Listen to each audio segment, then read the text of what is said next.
Listen on YouTube. It's marvelous. Let me give y'all a quick sum up of something real quick that came to mind. I'm actually going to start making some different content for a different type of audience very soon. And I had to say this real quick before I still on my mind. So I'm listening to God, I'm forgetting her name already. This lady on YouTube, and she's discussing the whole thing on Passport Bros and the retaliation for that and all that stuff like that. All right, so this was gonna come. This was gonna tie into what I was going to do anyway later, but I'm just pretty much just putting out there real quick, a quick snippet, so we can really get into the topic later on in more detail. So I'll make this quick.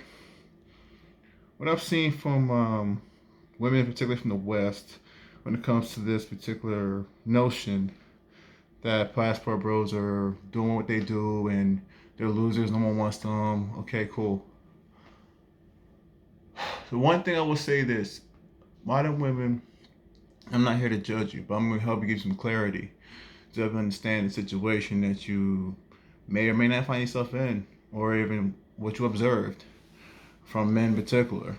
All right, so women that I've seen in the West um, are actually, you gotta think about what is the priorities. Where do women's priorities lie in on average?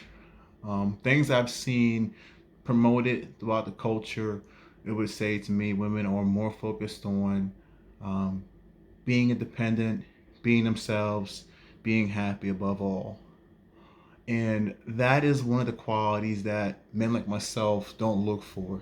We don't want someone who is independent and pretty much being driven by their own happiness. That's not what I would want for someone long term. That will really work well in the short term. Just as quickly as your happiness can come and go, as quickly as relationships are going, in my opinion, they're coming and going. And the problem is when you're looking for something to unify over, it has to be something bigger than yourself, something that's worth fighting for. Family, for instance.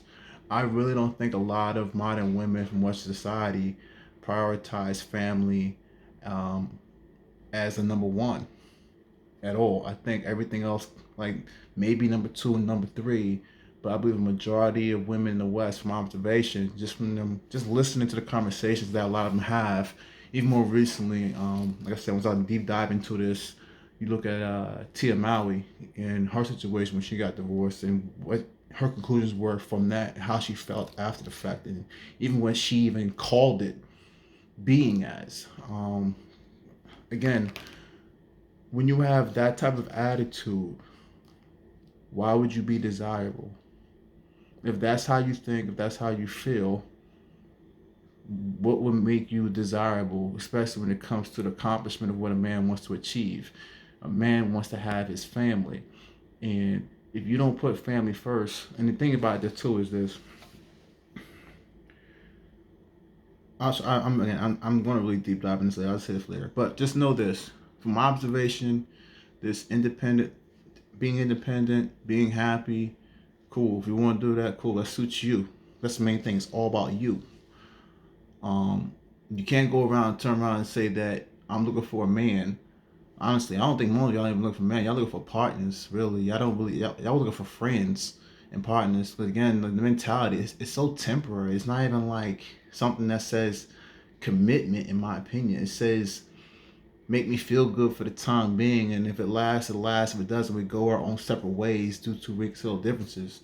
Like I said, it's an attitude that they really set forth in America, and it's based on the laws. Honestly, it really is. You give enough. I mean, this goes for anything in life, right? You give them enough choices, you give them enough rope, don't enough time, they end up hanging themselves. So what you're seeing is with all the free decisions that people can make, decisions that basically are for them and them alone, to be more selfish, well, that's what you end up getting. You know, especially in society where you can actually thrive and survive on your own. It's not like you need a man, right? Like you guys say, I don't need a man, I just want one. Well, sorry to tell you, men don't just want you in their lives. And if you have this type of attitude, again, now we see where the issue's coming from. If you feel like you don't need a man, and a man who needs you for a family, and you don't want to feel like you're a part of the family, like you're on your own independency, then It is what it is. Now, some of you guys feel like you have higher needs in order to be kept. I call cap on that as well. I've seen all types of lifestyles, and that's what it comes down to. You want a lifestyle. It's not that you don't really have certain needs. What you need: shelter, food, water, protection. That's standard.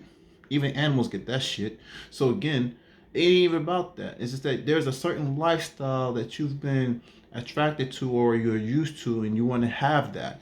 And the reality is, not every man can provide that. Especially, it seems like nowadays with social media, everyone's trying to keep up with the Joneses. You know, what's the next biggest, hottest thriller thing? You know, you've seen the hottest car, the newest trends, and it's all trendy stuff. So, I mean, at the end of the day, it's imagery you're dealing with. You know what I'm saying? You wrestle against the world, against all the fashion diamonds and things you're seeing that you like. I mean, I can go deep with that. Even, like I said, we'll go deep with it. This is only supposed to be a quick one. But that's all I got to say, guys. Peace and love. Take care. I'm out.